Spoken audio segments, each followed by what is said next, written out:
There's a silent tyranny in our culture, a well-meaning piece of advice that has paralyzed millions: find yourself. It's the promise that somewhere, buried beneath layers of social conditioning and confusion, there is a core, an authentic you, waiting to be discovered. And once you find it, all the big questions of your life, what career to choose, who to love, where to live, will suddenly have clear answers. So we search. We take personality tests, we travel, we meditate, we change jobs, all in the hope of unearthing this hidden identity. But this search often leads to a profound paradox. The more desperately we look for this fixed, true self, the more lost we can feel. Why? Because we end up waiting for a lightning strike of self-revelation that never comes, afraid to make a move until we're absolutely certain it aligns with a self we haven't even found yet. But what if the entire premise is wrong? One philosopher, a man who made a career of smashing revered idols, saw this dilemma with terrifying clarity. Friedrich Nietzsche didn't offer comforting platitudes, he offered a challenge, a strange, almost cryptic command that turns our entire search for identity on its head. He didn't say find who you are, he commanded become what you are. Think about that for a second, become what you are. It sounds like a contradiction. If I already am it, how do I become it? This paradox is the very key Nietzsche gives us to navigate a directionless life. He suggests that your self isn't a pre-existing blueprint waiting in a dusty attic. It is potential. It is a set of chaotic drives, passions, strengths, and weaknesses. And the task of a well-lived life isn't to find some static truth, but to take this raw, chaotic material of your being and forge it, to sculpt it, to become the artist and the author of your own character. In this video, we're going to decode Nietzsche's most powerful command. We'll explore why the conventional search for a true self is a trap, and we'll unpack Nietzsche's radical alternative, the active, difficult, and ultimately liberating process of self-creation. This isn't about finding a map someone else has drawn. It's about learning how to draw your own line by painstaking line. If you're tired of searching and ready to start building, then stay with me. This is where the real work begins. So why is this idea of finding yourself so incredibly seductive? It's simple. It promises certainty in a chaotic world. It whispers a comforting lie, that there's a correct answer to the question of who am I? A secret key that once found will unlock a life of effortless purpose and passion. It absolves us of the terrifying responsibility of creating a self, replacing it with the seemingly simpler, more passive task of finding one. It turns life from a daunting art project into a cosmic scavenger hunt. But here lies the trap, and it's a cruel one. This very search, this hunt for a static, authentic you, is often the primary source of the paralysis and confusion we label as feeling lost. Let's dissect exactly why this happens. First, as we touched on, the search is based on a fundamental illusion, the myth of the fixed self. We like to imagine ourselves as statues with a solid, unchanging core. But Nietzsche, along with many modern psychologists and neuroscientists, would argue we are more like rivers, a constant flow of thoughts, desires, experiences, and biological impulses. You are not the same person you were 5 years ago, and you won't be the same person in 5 years. The self is not a noun, it's a verb. It's a process of becoming. Chasing a fixed true self is like trying to capture a specific portion of a river in your hands. The moment you grasp it, it's already gone, already different. It forces you to measure your dynamic, evolving reality against a static, imaginary ideal, a comparison you will always lose. Second, this futile search creates what we can call the paralysis of authenticity. When you believe there's one authentic path for you, the pressure to choose correctly becomes immense. Every decision is weighed against this imaginary perfect version of yourself. Should I take this job? Well, is it my true calling? Should I move to this city? Is it where my authentic self is meant to be? The fear of making an inauthentic choice, of betraying this self you haven't even found, leads to chronic indecision. You don't act because you're waiting for a guarantee of authenticity that can never come. And the result? You remain stuck, lost, waiting for a permission slip from a ghost, and this leads to the third and perhaps most modern layer of the trap, the marketplace of identity. Our culture has commercialized the search for self. It has turned identity into something you can browse, purchase, and curate. Think about social media. It encourages us to build a personal brand.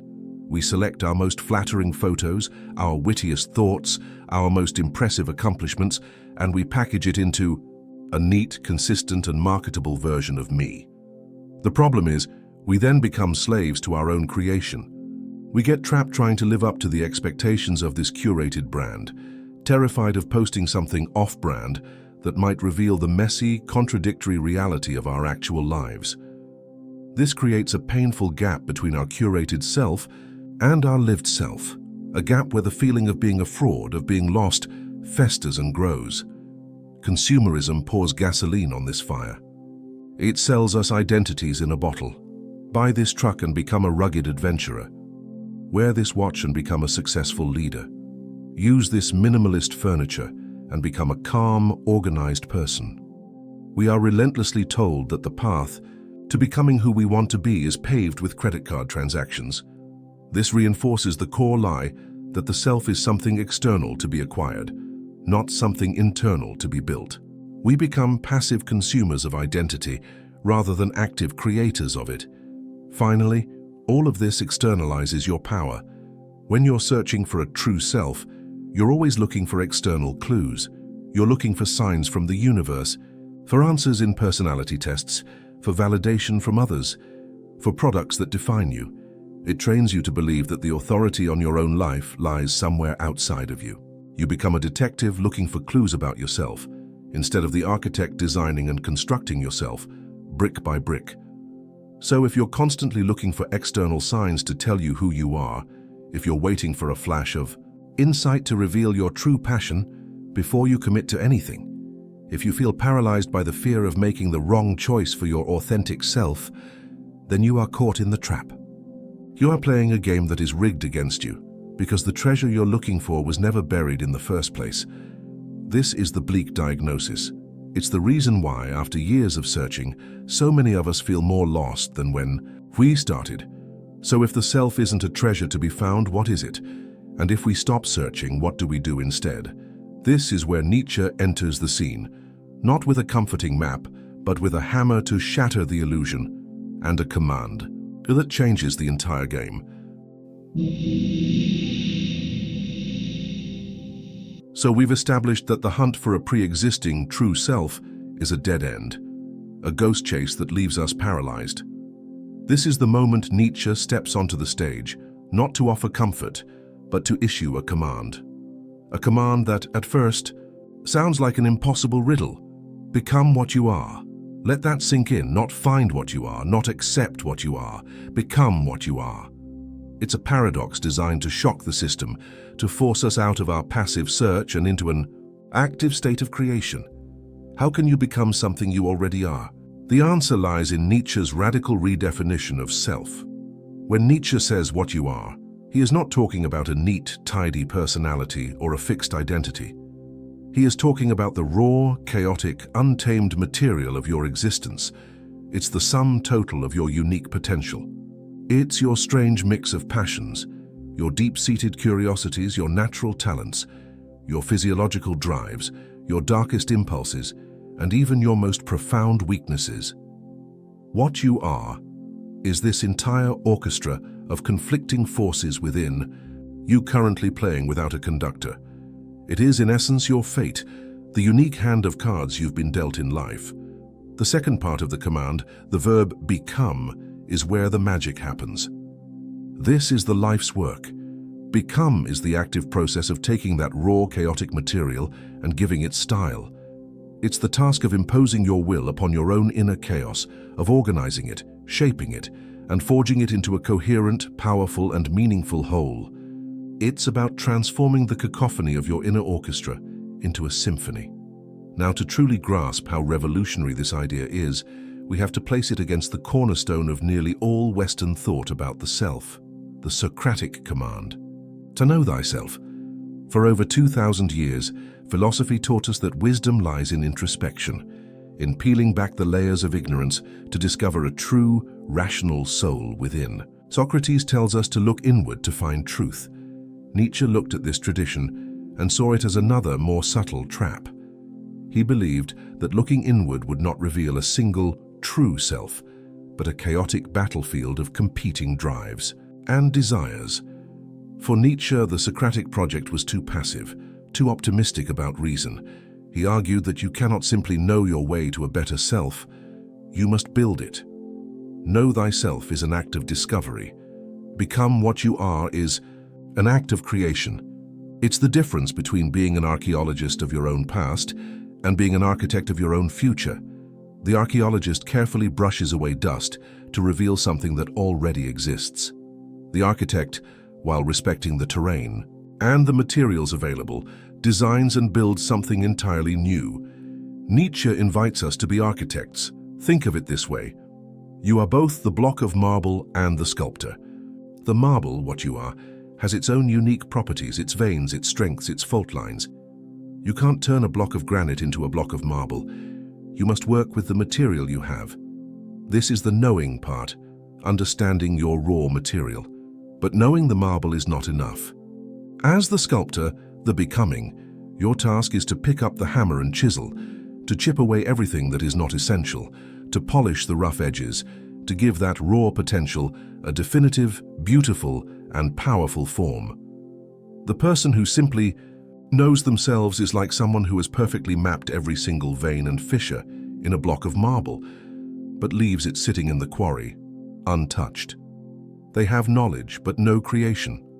The Nietzschean individual studies the marble, yes, but then begins the hard work of sculpting. They take responsibility for the creative act. They decide what the final form will be, working with the nature of their material, but not being passively defined by it. This completely flips the script on feeling lost. Feeling lost is the state of being an unsculpted block of marble. It's the feeling of being a disorganized orchestra. The problem isn't that you haven't found your purpose, it's that you haven't yet taken up the difficult, terrifying, and exhilarating task of creating it. Your life is not a mystery to be solved, it's a work of art to be made, and you are the artist. So that is Nietzsche's radical command to stop searching and start sculpting.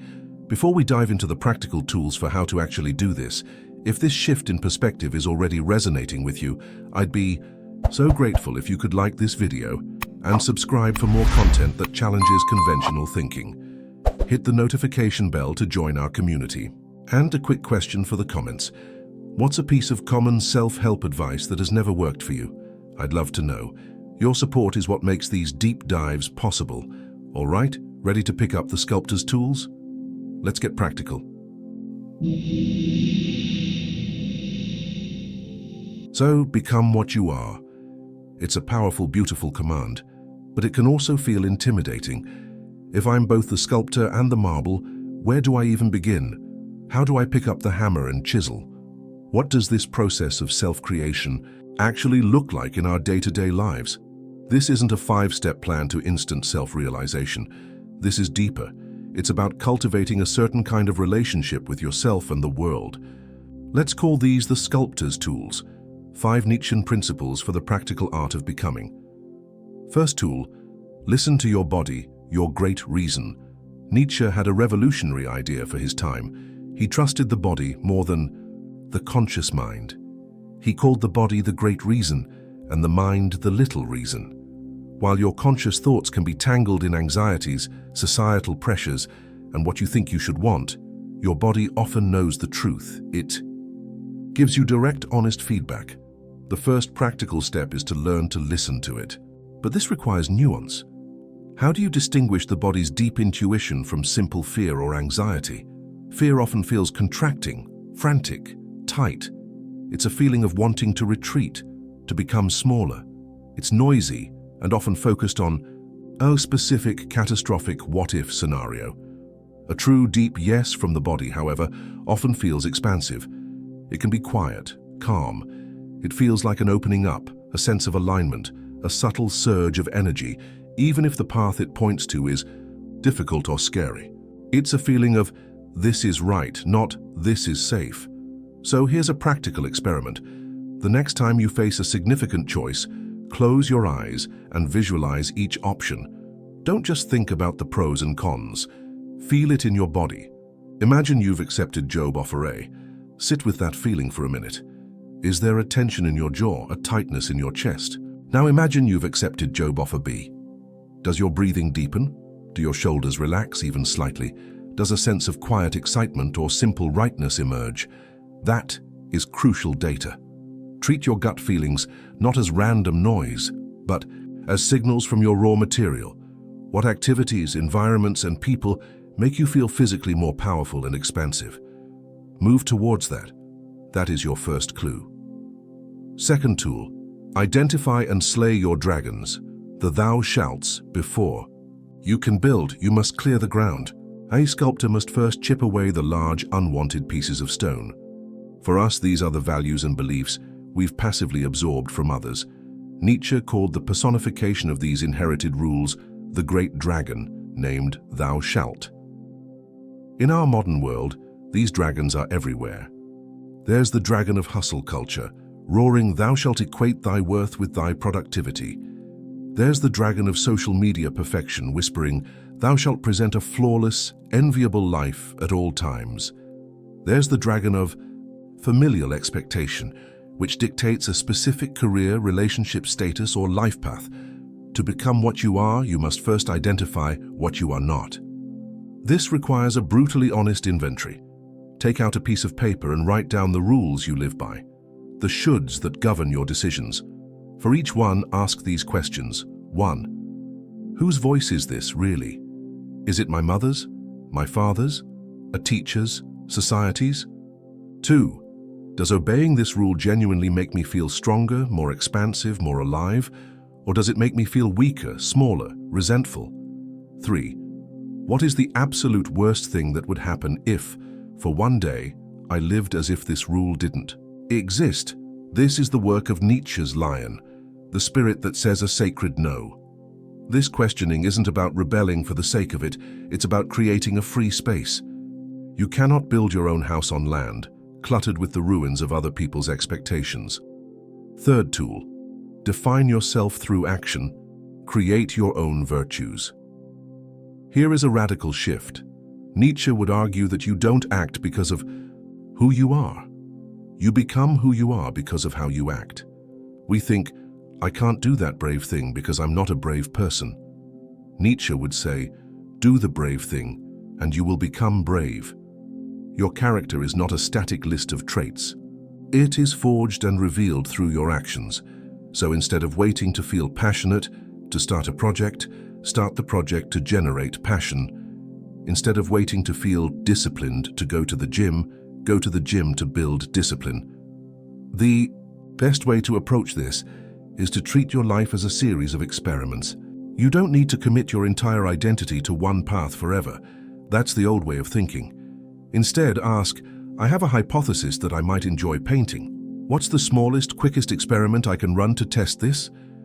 Maybe it's just watching a tutorial and painting for 1 hour this weekend. The action itself will provide the data. It will tell you if this is a path worth exploring further. Think of it this way.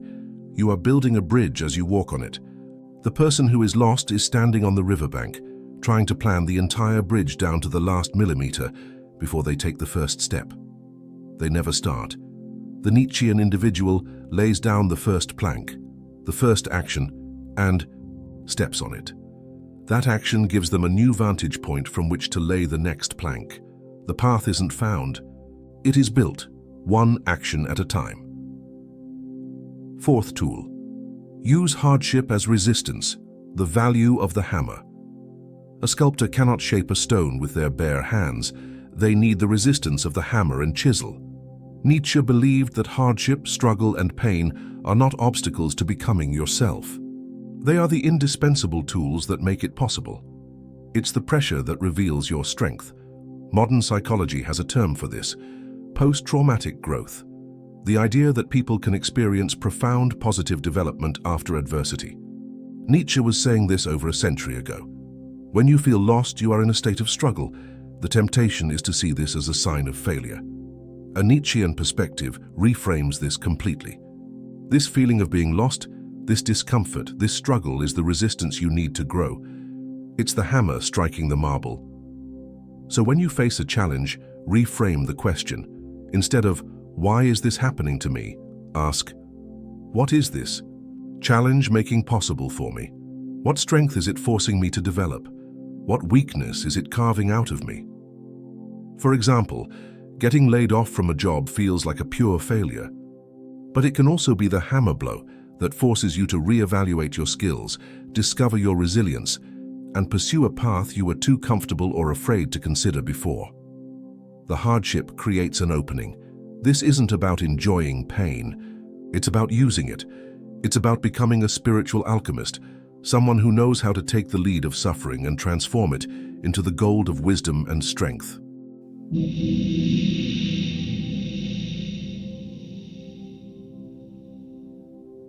So we have our tools: listening to our body, slaying our dragons, building ourselves through action, and using hardship as our hammer. But there is one final tool, a secret weapon in the Nietzschean arsenal that might be the most challenging of all, because it goes against everything our culture tells us. It is the active, powerful art of forgetting. We live in a world that worships memory. Learn from your mistakes. Never forget where you came from. Forgive, but never forget. We are taught to keep a detailed ledger of our past failures, our wounds, and our old identities, believing that this constant recollection is the key to wisdom. Nietzsche saw this as a profound illness. He believed that an excess of memory, an inability to forget, is a prison that prevents life from moving forward. He looked at animals, like a cow grazing in a field, and saw a kind of health we have lost. The ability to live completely in the present, unburdened by the weight of yesterday. While we can never be like that animal, Nietzsche argues that to be a creator, to become who you are, you must learn to cultivate this power of active forgetting. But what does this mean in practice? It's not about developing amnesia or ignoring genuine responsibilities. Active forgetting is a conscious spiritual faculty. It's the ability to close the doors of the past, to clear the slate, so that something new has room to grow. Why is forgetting essential for becoming?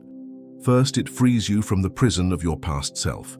You cannot sculpt a new identity if you are constantly defining yourself by who you were. If your inner narrative is always, "I am the person who failed at that business," or "I am the person who was always shy," you chain your present potential to a past reality. To become something new, you must be able to forget, to let go of the gravitational pull of your old story.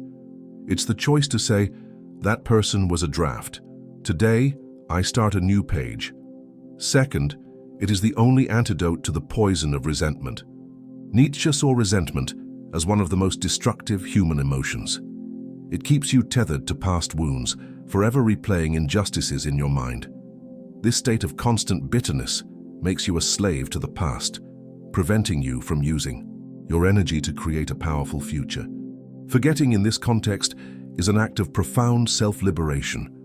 It's not about pardoning the other person, it's about cutting the chains that bind you to them. You cannot build a temple to your future self if you are busy maintaining a prison for your past enemies. And finally, forgetting is the precondition for all true creation. Think of Nietzsche's ultimate creator, the child. The child is characterized by innocence, a sacred yes, and the ability to begin a new game. This innocence is only possible through a capacity for forgetting. A child builds a sandcastle without being paralyzed by the memory of yesterday's castle that was washed away by the tide. They simply create, joyfully in the now.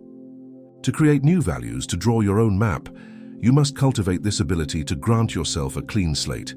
So how do you practice this? When a memory of a past failure or a deep-seated resentment arises, don't fight it, but also don't indulge it. Acknowledge it like a passing cloud, and then consciously, as an act of will, redirect your focus and your energy to the creative task in front of you right now. It's a discipline of mental hygiene. It's learning to let go, not as a sign of weakness, but as a demonstration of the ultimate strength, the strength to decide what is allowed to have power over you.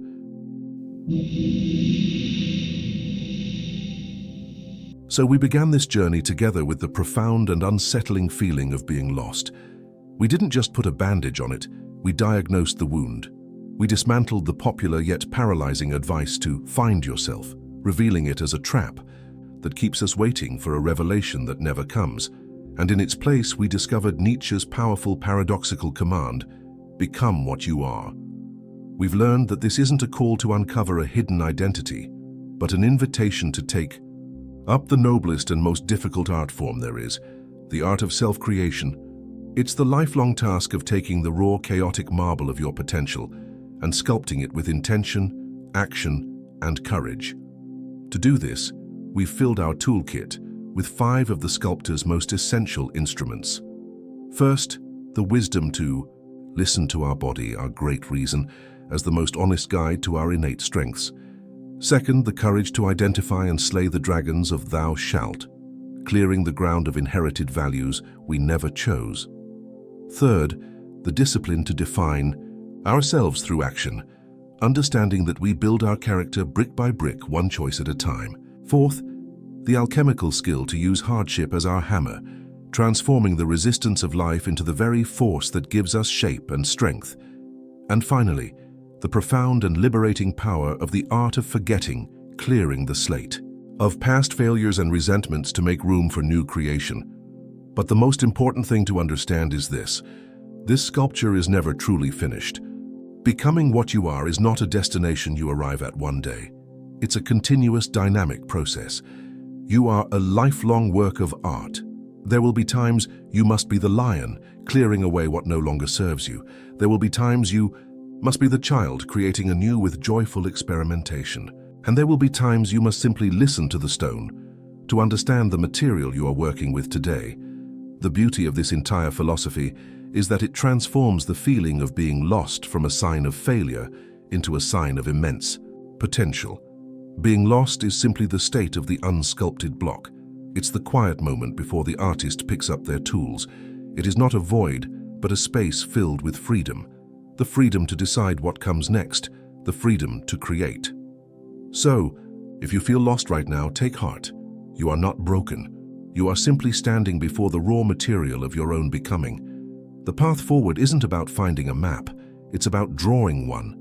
It's a path of action, of courage, and of taking on the beautiful responsibility for your own creation. Thank you so much for joining me on this deep exploration.